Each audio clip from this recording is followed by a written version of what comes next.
Hello, I'm Dr. Gary Gould, and today I want to talk to you about how to look and be fabulous on television or on video. And so I'm going to talk about several different things, and one of the factors I want to talk about first is a factor that you have a really easy control of. This is an easy thing to do, and it's about what you wear. So today I'm wearing my lab coat with my name on it, which I love to wear when I'm teaching. However, it's not great in the studio because I know in a professional lighting situation I have lots of light on me, and that light is going to be reflected by the white jacket, which is going to give the camera a hard time with the exposure. So my face will be probably underexposed because the jacket is reflecting all the light and the camera is going, wow, I can't handle the reflection. So then you might think, white's not very good, what about black? So if I'm wearing a black jacket, it has the opposite effect. And what it does is it absorbs all the light, which will then tend to overexpose my face because the camera is saying, wow, the shot's really dark, cranks up what we call the iris or the aperture, which overexposes my face. So those two colors, avoid those two colors. So what colors do we want? Now we know in our society colors make a difference. There's something called a high intensity color. I like to call them cartoon colors, something you might see on a Saturday morning cartoon with lots of pop. And we see them in different places in our society. They use them on posters, right? Lots of good colors there. Packaging comes with these bright colors because the people designing this material know that those bright colors draw your eye. You also see it in signage, right? Lots of nice colors there because strong, bright colors draw the eye. So rather than wearing a white reflective, white is what I would call a low intensity color. There's no color at all. Black, the same thing. It's kind of a, right? Gray, right? That's a technical term, by the way. Please pick that up. What you want to wear is you want to wear colors that pop, that have some zing. Now, what colors might that be? So actually, well, let's start with my shirt underneath. So my tie is a reddish color, but it's too dark of a red, right? You want to have kind of mid-tone colors work better than dark or light colors on both ends of the spectrum. The shirt is not bad, right? It's kind of mid-blue, and you can actually see, well here, if I take off the jacket, you might even see my face, the exposure change. Let's see if it actually does anything. Let me just go put this over here. So now if I'm just wearing this, does that look better? Right? Not as bright, not as contrasty. So mid-blues I think actually work better. So a mid-blue is this piece of material here. So I'll pull this out. See, so this is actually a stronger blue. So look at the light blue and look at the color of my tie. They're okay. But this blue's much better, right? So it looks like I'm, Don Cherry here, or, Toronto Maple Leafs. But these colors look great on TV. So if you have a top this color, wow, fabulous. Now you say, why blue, right? Well, I'm going to tell you a little technical secret. The screen that you're watching on is made up of what's called pixels, P-I-X-E-L. Pixel is a word that actually means picture element. Picture element. And a picture element is a cluster of three colors, red, green, and blue. And technically, the camera is shooting. A lot of cameras have three imaging recording devices, and they record a red, a green, and a blue, and they, RGB, you've sometimes seen that term. And on the other end of it, when you're watching it back, they take those three colors, red, green, blue, and make all the other colors. So I know technically the camera, the screens that you're watching on, loves red. This is blue, of course, but I have red here, right? A nice red, green, and blue. Those are the colors that it loves. And again, not too dark. See this red versus this red, right? Which looks better. Sorry for the stain, right? It's an old tablecloth I found. But there you go. So red, green, blue, those are three colors that look great on TV. Now you might say, well, those aren't really my colors. Teal is a nice color. We see that here. Pumpkin orange is really nice. Coral, some color that has some depth, some nice, strong punch. Really looks good on TV. Now, the other thing you have to keep in mind is if I'm on a talk show, somebody invites me, I need to know what color their background is. So if I go on a set that's very blue, I don't necessarily want to be wearing blue. I want to wear a color that complements them. So if I'm actually being invited to speak somewhere, bring more than one top. A high intensity color, blue, red, green, and maybe a lower intensity color like maybe a gray. So if they have a bright red background, your complementary low intensity color, you're going to stand out a little bit better. But that's a topic for another day. But what you want to know for TV is those three colors look great whether it's in the background or whether you're wearing it. So because I want to draw the eye to me, I want to wear a nice color. Now, Solid colors work better than stripes or patterns, and there's a reason for that. In our world, there's something called the moire effect. I hope I'm saying that right. It might be moire, I'm not sure, but it's like a shimmering pattern. So if the stripes are too close together, you get a bit of a shimmering pattern. And I know you've probably, this is overexposing because it's the light's so bright on it, but you'll get this sort of shimmering pattern, so when the person moves, it's very distracting. So any fine detail like that, you do not want to be wearing polka dots are okay if they're far enough apart, but any tight pattern, the television screen doesn't do really well with it, and it gets really distracting. So solid colors are better. The other thing I think looks better on TV are long sleeves rather than short sleeves. See the nice color. I know this color looks great, and so when I'm presenting on TV, you see this nice color. If I have short sleeves, then you just have skin tone. And the other thing with skin, the nature of skin can be very, very reflective. And I'll talk about that a bit more when I talk about makeup. So if I'm going to wear a nice top on TV, I want to wear a solid color. The other thing that helps technically is to have some buttons, a button-down top, because then I have somewhere to clip a microphone. Now, not everybody uses lav mics. They have boom mics, and there's other things that they can use. But it's not a bad idea to come prepared for that particular incident, if that's the case, if they're using a lav mic. If you're wearing a collared shirt, it's much harder to mic that, because what are you going to clip it on, right? It becomes really awkward and uncomfortable. So then the mic's kind of jammed into your neck. So try to avoid a collared shirt, like a scoop collar, you know, like a t-shirt type collar. I'm not sure the technical term for that, but something that has button down is better. You don't have to wear a collared shirt like I'm wearing, although I like it because it puts the color up towards my face a bit more, pushes the color up, and I just happen to know it will look okay on camera. Again, this is not a great color for TV, but it's better than the white jacket, although I have a great love for my lab coat. Now, the other thing about being on TV is the type of material. So this is a matted material. It's not very shiny, but sometimes people wear it. Maybe it's a red, a blue, a green, but it's shiny. Now, shiny is a disaster, because what shiny does is it creates a whole bunch of hot spots on the frame. See where the light's picking it up, and it will overexpose, and it becomes really distracting. So you want to not distract. You want your clothes to say, wow, that looks really good on TV. You don't want it to be super distracting. Now, this is shiny on one side, but if I flip it over, the other side is matted. You'll see that it's actually better. It's still not great. The color's not fabulous, but the shiny versus the matte, right? So try to avoid things that are shiny. The other thing, too, you have to be very careful is there's a lot of light coming at me, and this light in front of me is a 1,000 watt light, right? Or actually, some of these are 2,000 watt lights. So there's light burning through, and if the material knit is too thin, sometimes it becomes sheer, like sheer material, and you can see through some material. So you have to be careful too. If you're wearing multiple layers, just make sure that you pick a fabric that's thick enough to block the light, and the light won't cut through that. Now, the other thing with material is, so we want solid colors, we want mid-tone colors, red, green, blue. But again, if those aren't colors that look great necessarily on you, years ago there used to be a thing, I think they called it seasons or something like that, and they said, oh, people were different, like different colors look better on certain people. Like you might be a fall, these are your colors, fall colors or summer colors. And I don't know if that's true or not, but you know what colors look good on you, right? Maybe it's maybe teal or coral, or a pumpkin orange looks really good on a lot of people.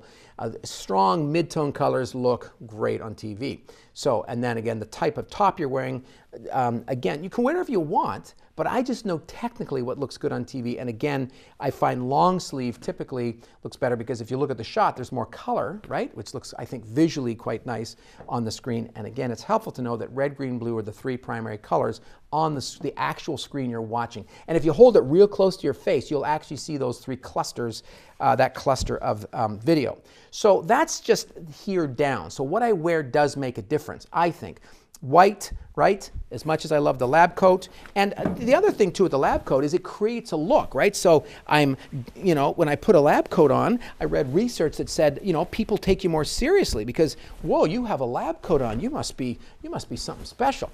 So there you go. So start wearing a lab coat. But you can see how reflective it is and how it becomes, probably on the screen, the camera iris changed, right? Actually, it will change if I do this.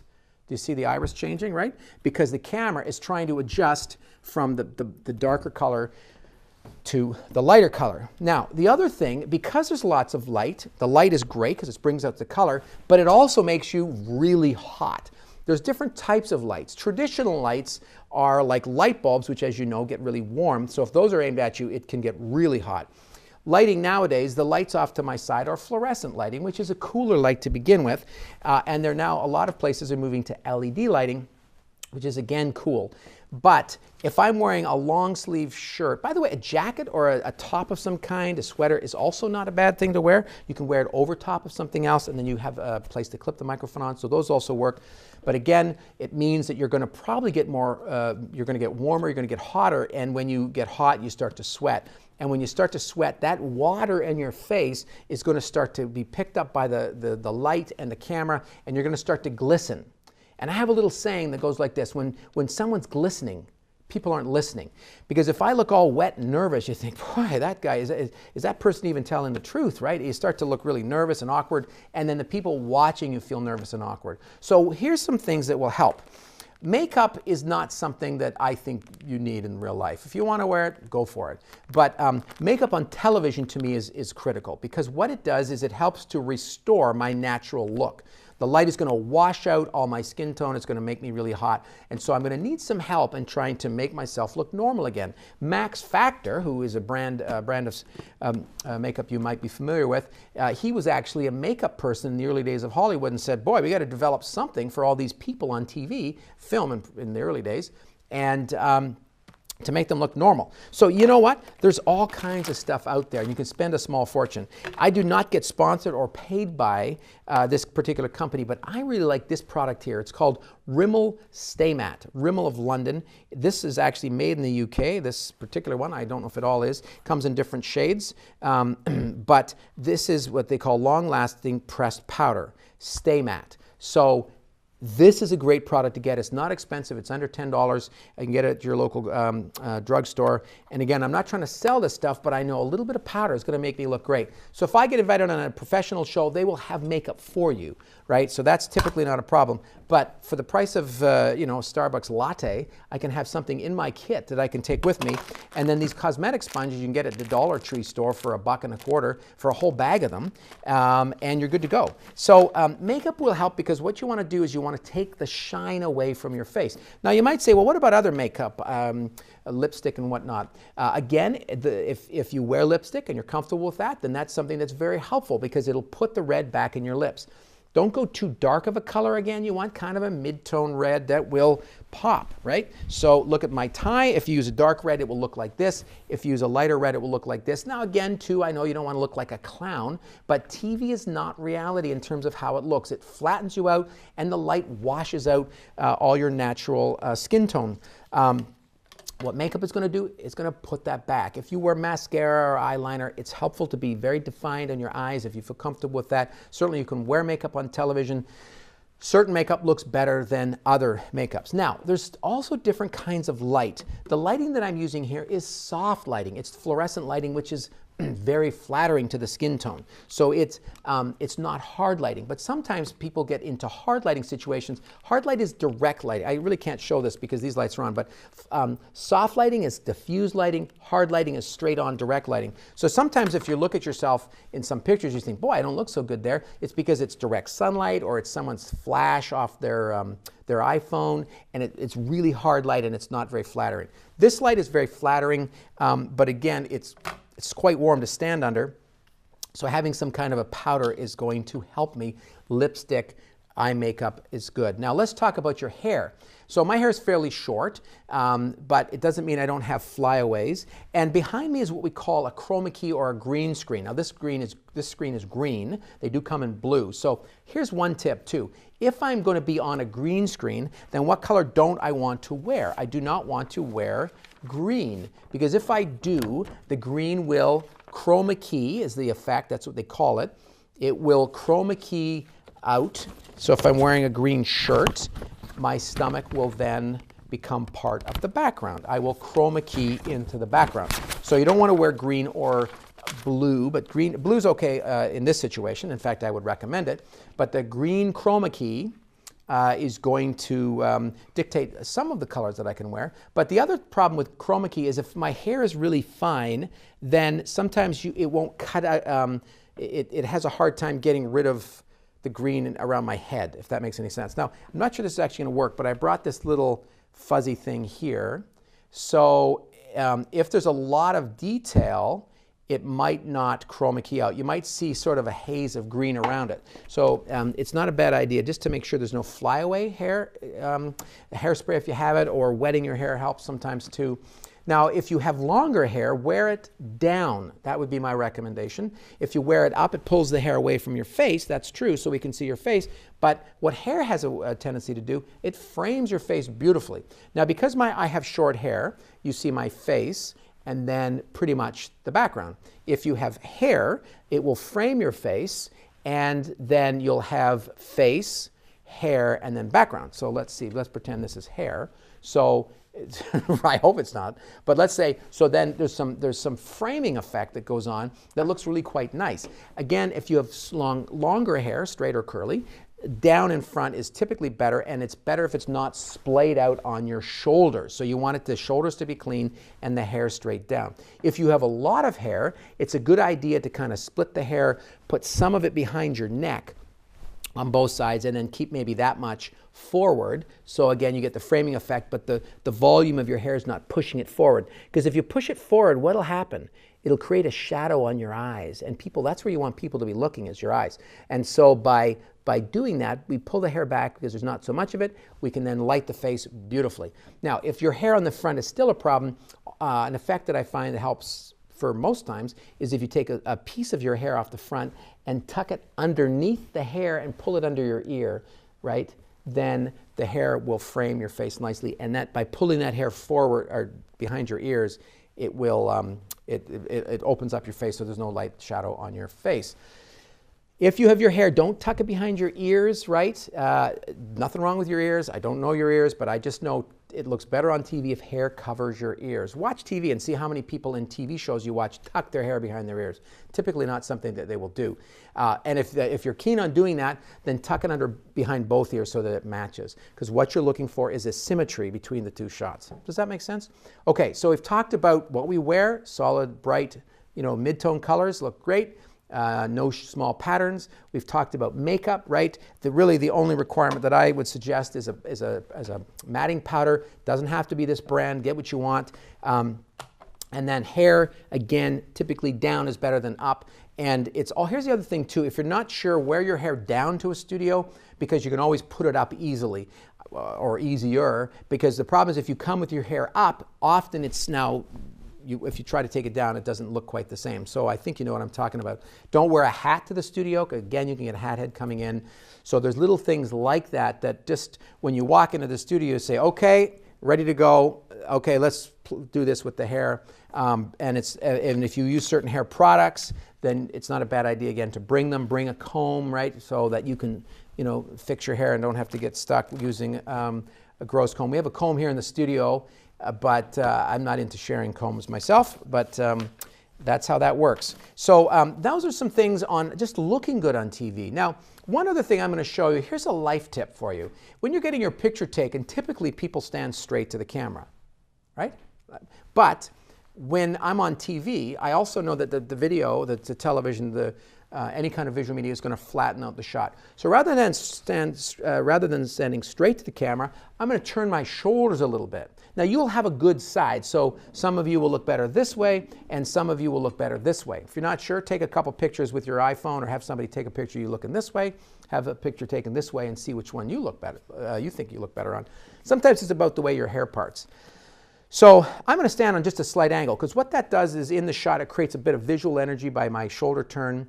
If I'm doing an ID photo, with the exception of a passport photo, which you have to stand like this, an ID photo, just a slight turn, right? Turn your head, you're going to find that it actually looks better. If you don't like how you look in photographs, I'm not a gambling person, but I would say there's a 95% chance you're poorly lit, you're badly framed, and you're poorly positioned in the shot. So At one time in my life, I was in Vogue magazine as a model. That is a true story. So I modeled with Gwyneth Paltrow, and we worked with one of their photographers, or that they brought. This was in England, and when I watched that photographer work, right, it was about lighting, it was about positioning, it was about so many factors. It's not really about the person, it's about how you adapt that person to the environment. And that's what you want to know too. What colors look good on me? Have you ever worn a top when somebody says, boy, that looks good on you? And every time you wear it, you feel just a little bit more confident because you go, I know this is a good, this shirt, this top looks good on me, right? And the same is true with television, with video. If you can find an outfit that you know looks good and the makeup, you know it looks good on television, it gives you a bit more confidence even before you start talking about what you want to talk about. So those are things that are really helpful. So I know this outfit looks good, but like in this case, I know this jacket doesn't look good on TV, but I love it, right? Now, again, there are people that do wear lab coats on television. Bill Nye comes to my mind, and his isn't white. The one I saw him wearing last time was like a light blue because he knows it just doesn't look, white doesn't look great on TV. So it's all about making conscious decisions, right? And it might mean going to get a few tops. It might mean, borrowing something from a friend. But those are things that will help you. Now, in terms of performance, right? So again, you look great, you have a slight turn, you're ready to go. Oh, here's another tip too for you, hand position. So I do a lot of hand talking. Now, what I try to do is I try to keep my hands above the cut line in the shot. So off to the side, there are monitors that I can see. I can sort of see myself in my peripheral vision. And I want to keep my hands high. I'm trying to keep my hands where you can see them. If they're too low and I'm talking down here, I don't think it looks as good, and it just looks awkward. Right? My hand is missing. So try to talk higher up. I like to keep my hands at stomach height. It's helpful to know where the framing is too. So that's something you'll just work with the person that's shooting you. You might say, how tight is the shot, so that you have an idea of where the shot goes. For example, this shirt is not tucked into my pants, right? There's no reason to, because I know it's not in the shot. At least I don't think it looks bad, but you can't tell, right? So why would I go to that effort when I feel more comfortable, especially since the studio is quite warm to begin with? So what I'm going to do is, when I'm actually on camera, there's sort of 4 stages that people go through. The first stage is people get really scared, right? Now, something that can help that is just the way your body, not positioning is, but whether you sit or stand. When you sit down, your lungs and your breathing gets compressed because you're bending over, right? Or if I'm sitting in a chair and I'm leaning over, I'm going to compress in on my lungs, less breathing capacity. Now you want to breathe, right? I bet you just breathed deeply because I did, right? But you don't want to be gasping for breath. Here's another thing too, and I'm going to talk about this with presentation. When I do a presentation, I hate sentences that are written out for me. I don't like working off a teleprompter. I prefer to work off of notes, right? This is a handout that I send to people, and it's all written for people to read it, but it's not written for me to actually speak it. So speaking is different from reading. So if you are writing notes, keep them short. 1 thought per sentence. Next, next. Today is Thursday, right? And then you have a place for a natural breath pause, right? So if you have a really long sentence that goes on like this and it never stops and I keep talking and I keep going and then all of a sudden, right? You see the problem? Longer sentences, you're going to run out into breath problems as well. The other thing is when people get scared or nervous, they talk faster. They talk faster. So don't be afraid to slow down. If you're ever working with somebody in the studio and they do this, molasses, slow it down a little bit. Slow it down. Now, maybe you feel it's more comfortable if I talk slower to you, or maybe you would prefer if I talk faster. One of the things that changes as you go on television is your vocal pitch. Now, lower is better. So what I always tell people, slower and lower. Relax your voice, open it up, and talk slower because you can enunciate more. If people talk faster, they tend to compress their voice and talk with a higher pitch. I'm talking up here, which is annoying for one thing, hard on your vocal cords for another thing, but you want to relax and open up your voice. So I'm going to talk slower. It will also help you if you're scared because you're talking slower, so you have more time to think about what you're going to say, if that makes sense, and I think it does. So slow is better. Now, you can practice your pitch. And if you ever took vocal training or you took music in school, you You want to kind of find the pitch. Right? I want to find where my comfortable pitch range is.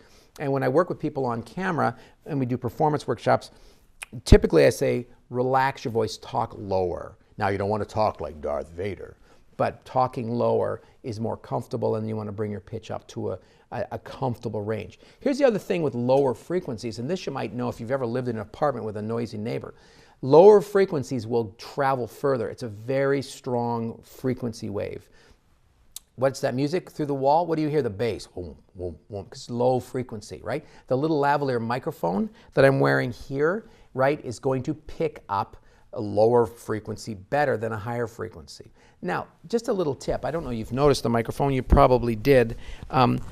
Another great thing when I'm wearing an outfit is a button-down shirt or top, again, is better, so I can clip the mic on. Probably hear my stomach growling, maybe. I don't know. But again, it's comfortable, right? And I know that the lav mic is going to be on my body, on my person when I talk, and the lower frequency, that mic loves the lower frequency. So I'm not suggesting you sound like Darth Vader, but rather than talking high, practice talking a bit more comfortably in the mid-range, mid to low range. And one of the ways you get that is just by slowing down. One of the things you do not want to do is sound robotic. So people move from scared to robotic, where they just read like this because in fact, they don't even blink sometimes, right? I know you've seen it, you must have seen it on TV or in a presentation sometime with students, is that somebody will stand and talk like this the whole time and they don't blink, and it's really uncomfortable for everybody, and it's just, I just want to get this over with, right? I've seen it so many times, and it's not comfortable for anybody. It's not comfortable for them. It's not comfortable for you, the viewer. So you want to kind of find your voice. And that's the ultimate goal. That's sort of the fourth stage, is to find your voice. The third stage that people pass through is they go from scared to robotic, and then they go to this, I sound like everybody else. They'll pick somebody on TV and they'll start to sound like them. Welcome to our presentation. Today we're going to be speaking about performance, right? And suddenly you're Orson Welles, or pick somebody who you like, right? If you even know who Orson Welles is. But not that that was a great Orson Welles, but don't try to be someone else. Be yourself, right? Just find your own voice. The people that I enjoy watching on television are people that are comfortable with themselves. Ellen, Oprah. Think of other talk show hosts that you like to watch because you feel like they're just themselves, they're having fun, and they're comfortable. When you watch a movie, you're watching an actor play a role. That's not actually them. They're just playing a role. And I'm sure some of these talk show hosts are also playing a role, but they tend to be much more of themselves because it's unscripted, a lot of it, and they're just being them. My favorite note on the piano is be natural. Be yourself. Just talk to us. And that's the other thing too, when you come in and if you're using notes, again, written notes like sentences and stuff are really killer. I think you just, for me, I find point form is much better. Just talk about the points and just talk through them. And you may or may not do that in real life now anyways, but when you're giving a presentation. But if the sentence is here, if I write out my whole presentation, then I'm going to read it and it's going to sound like I'm reading it. The point is to just make it through the script without a mistake. Sorry, I've already made a mistake. The point is to not just make it through the script without a mistake, but to communicate the meaning of the words on that script to tell the audience a story. Now I'm worried about saying it incorrectly. I want to convey the idea. What is important are facts. I would have notes of facts. 3,022 people attended the event, right? That's the fact. Right? That's the important thing. You want to get facts correct. You do not want to mislead or misguide by saying it wrong. And I've seen many times when people are reading off a teleprompter where they get the facts really wrong because they stumble over the word, but because they're so focused to just reading it like a robot, they don't even know that they've said 300 instead of 3,000, right? Which could be a huge difference, right? And again, factual conveyance of information is critical when you're trying to, especially nowadays, right? With all the talk of fake news, and truth matters, right? And facts matter, right? And research and how we back stuff up makes a difference as well. So we want to make sure that what we're doing is conveying correct and factual information more than anything. I'd rather have somebody robotic telling me the facts than somebody who's, hey, really comfortable but just making stuff up. So You want to watch out for stuff like that. So I think that's pretty much what I want to talk about. So you just want to be comfortable. Some of that just comes from practicing. If you teach or if you give talks a lot, I'm sure you've seen yourself get better over time. And that's true with anything. Driving. Think about driving. Remember the first time you drove, you're like, robotics, scared, My mother used to complain when I did the shoulder check. I'd be looking for 20 minutes to see if there's a car coming. She's like, we're still driving forward. So nowadays, you get I'm more comfortable because I've driven for more years than I'm not a new driver anymore. So these are the things too which will come with time. But there's some tips, again, how you dress, the powder that you put on your face, even if you're not a makeup person. Television demands it because it's really an artificial way of communicating to people, because right now I'm in a room alone. There's nobody here. I'm talking to a camera. I have no idea what you're doing on the other side of that camera. This is not a natural situation, right? I got some lights. I'm in a studio. I got a green screen behind me, and we're creating something. But people love watching videos. Maybe because it's impersonal. Maybe because they can watch it. They can turn it on and turn it off when they want. They can be doing laundry while they have a video on, and that's okay, right? But I'm going to do what I can to make my performance fabulous. Again, a slight turn, right? Comfortable, slow down, enunciate. Don't just read every sentence the same. If you need to take a break, that's fine. And the other thing you have to remember too is television is a medium that can be edited, right? If I make a mistake, I can always edit it out. You sort of get a do-over, whereas in life you don't. So stuff can be fixed, so it's not the end of the world. This is actually the second time I've recorded this, because the first time I recorded I had a technical problem. And so it's just what happens, right? So you sort of have to kind of plan for that sort of stuff, and don't let it throw you off, right? If something goes wrong or you need to take a break, it's not a problem. The camera is like a person you're talking to. I've always found it helpful to think of the camera as one person, not a million people, right? So I'm talking to one person. I'm explaining this to you as a person, and I think you're also going to be finding that if you talk to one person, it's a very different. If I'm teaching a large class, it's much more out here, and I'm talking generally, I'm talking loud. I could just talk at my normal pitch because the voice gets recorded through the microphone, and there's an audio person controlling the sound level. So I don't have to worry about that. Do try to make sure your voice is at a decent energy level. You don't want to be talking like this and not moving, because it's very uncomfortable. And the hard part about any kind of on-camera performance is people are used to changing pictures. They're watching videos that change all the time, and I think nowadays most people's attention span is very short. I'm like that. If I turn on a video on YouTube and there's a 5-second ad, next. I don't have time to wait 5 seconds, right? So a lot of people don't have time for sort of stuff like that, and if I'm trying to stand here and teach you something or talk to you for an extended period of time, it's hard to keep people engaged, right? They want to be doing other things. I wonder if you even watched the end of the video. If you turned this video off before you got to this point, right? There's my point exactly. I don't know how long this video is going to be, but longer than 3 minutes. So there you go. So there's some tips and some pointers. I hope they're helpful. Can anybody look fabulous on TV? Yes. Again, if you don't like how you've looked and other things, I feel uncomfortable, it's because you weren't lit properly, you weren't dressed properly, makeup, hair, lighting, all of those things make a big difference. And I know that from experience, I know that from working with people, and I've worked with lots of people who start really awkward and scared, and they wind up being on television and they make a career of it. The one thing I also wanted to say was this: besides looking and being fabulous on TV, it isn't all on you. If somebody's watching a video, they're watching it for a reason. They click on it, they watch it because they want to learn something. They say, I'm interested in this. So there's motivation on their side as well. You are not trying to get an audience, you're not trying to entertain people, you're trying to convey information that those people want. So a lot of people will watch regardless because they're interested in the topic. If you've ever sat through someone's wedding video of, say, a friend of yours, and you're interested because they're your friend, you don't really care so much about the production value. You're more interested, hey, I want to see my friend get married. And so you're motivated. And that's the case too with television. People that click on, certainly on teaching material or even this video, you're watching it because you're interested in knowing. If you weren't, I don't care how well done this video would be, you wouldn't watch it. If you were never going to be on TV and you had no interest, boom, I don't care who I am, right? Unless it's a celebrity. So don't forget that. And yes, you can look fabulous on TV, and yes, you can be great. And those are those are things that will help you convey your information. But again, it's sort of that communication is a two-way process. It isn't just all sender. The receiver plays a role in it as well. So, anyways, I hope those tips are helpful. Thank you so much for watching to the end. I'm Dr. Gary Gould.